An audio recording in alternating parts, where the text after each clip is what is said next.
जय हिंद दोस्तों, मैं निधि बेन चौहान। आज हम करेंगे क्लास 10th का 4.3 का क्वेश्चन नंबर 9। इसमें यहाँ पर दो नल दिए गए हैं, एक छोटे व्यास का नल और एक बड़े व्यास का नल। क्वेश्चन में पूछा गया है कि दोनों नल द्वारा टंकी भरने में अलग अलग समय कितना लगेगा, वो हमें बताना है। ठीक है, तो चलिए शुरू करते हैं।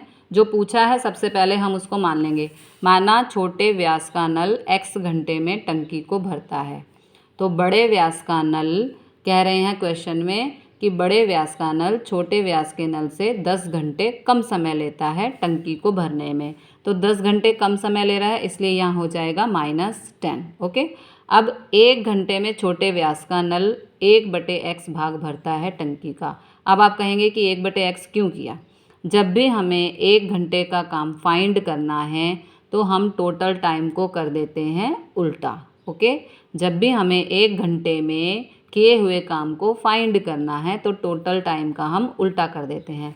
हमने यहाँ पे x घंटे माना, अभी ये x/1 है, x के नीचे कुछ नहीं है, लेकिन हम मानते हैं कि x के नीचे 1 है, तो ये हो जाएगा 1/x।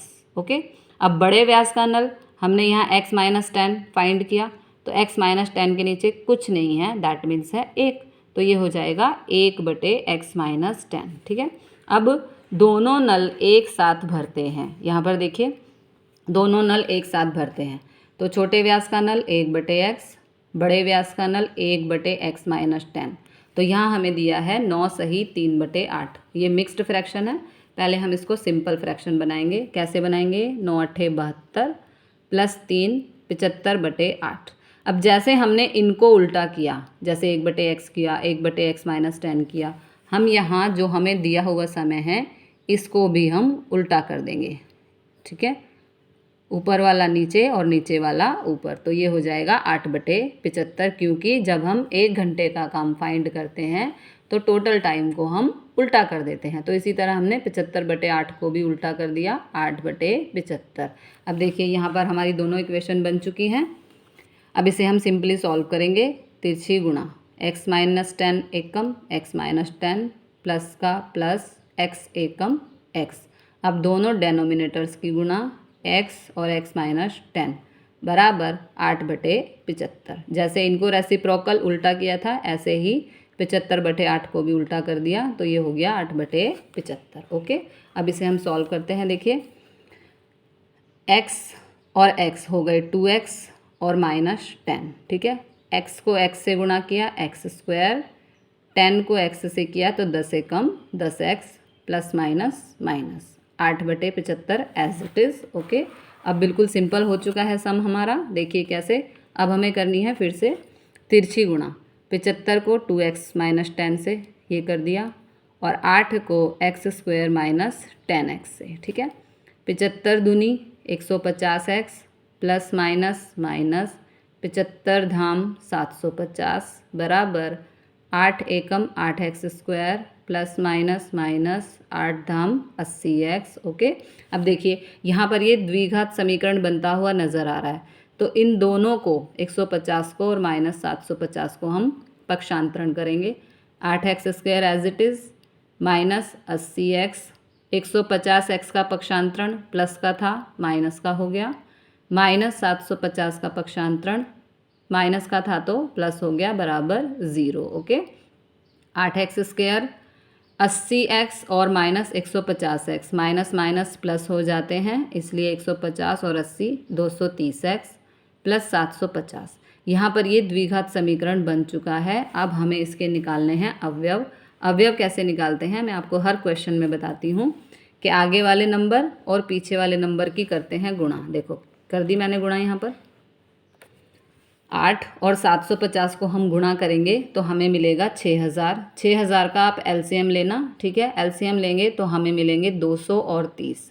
200 और 30 को यदि हम गुणा करते हैं तो हमें मिलता है 6000, और 200 और 30 को यदि हम प्लस करते हैं तो हमें मिलता है 230। ठीक है, इस तरह से हमारे दो अवयव आ गए, 200 और 30। ठीक है, 200 और 30 को यदि जोड़ते हैं तो 230 मिलता है, और 200 और 30 को यदि हम गुणा करते हैं तो हमें मिलता है 6000, जो कि हमारे आगे वाले नंबर और पीछे वाले नंबर की गुणा करके आया था। ठीक है, अब इसे हम आगे सॉल्व कर लेते हैं। अवयव हमारे आ चुके हैं।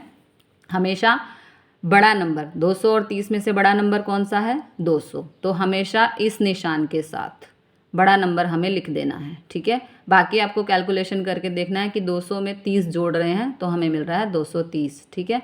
माइनस माइनस प्लस और बड़े नंबर का निशान, ठीक है। इस निशान के साथ आपको यहाँ बड़ा नंबर लिखना है हमेशा, ओके। अब इन दोनों में से कॉमन लेंगे 8x, तो अंदर आएगा x माइनस 25, क्योंकि 8 से आप 200 को भाग करेंगे तो यहाँ मिलेगा 25। अब x माइनस 25 यहाँ, तो यहाँ भी x माइनस 25। इन दोनों में से कॉमन लेंगे हम 30, ओके। 30 से आप 750 को भाग करेंगे तो आपको मिलेगा 25। तो इस तरह से हमारे अवयव हो चुके हैं। अब इनके हम शून्य निकालेंगे। 8x माइनस 30 ब्रैकेट में x माइनस 25। 8x माइनस 30 बराबर 0, x माइनस 25 बराबर 0, ठीक है। तो माइनस 30 का पक्षांतरण ये हो गया प्लस 30, ये दोनों यहाँ गुणा हो रहे हैं, इस तरफ आएगा तो भाग हो जाएगा। 8 से 30 को भाग करेंगे तो हमें मिलेगा 3.75। x माइनस 25 बराबर 0, माइनस 25 का पक्षांतरण तो ये हो जाएगा 25 प्लस 25, ओके।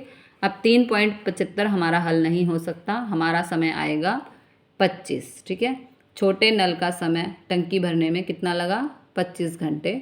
और बड़े नल का समय x माइनस 10 हमें क्वेश्चन में दिया गया था कि बड़े व्यास का नल छोटे नल से 10 घंटे कम समय लेता है, तो हमने लिया था x माइनस 10। तो x कितना आया? 25, 25 माइनस 10 यानी कि 15 घंटे में वो टंकी को भरता है। छोटा नल 25 घंटे में भरता है और बड़ा नल 15 घंटे में टंकी को भरता है। तो मिलते हैं अगले क्वेश्चन के साथ अगली वीडियो में। जय हिंद, जय भारत।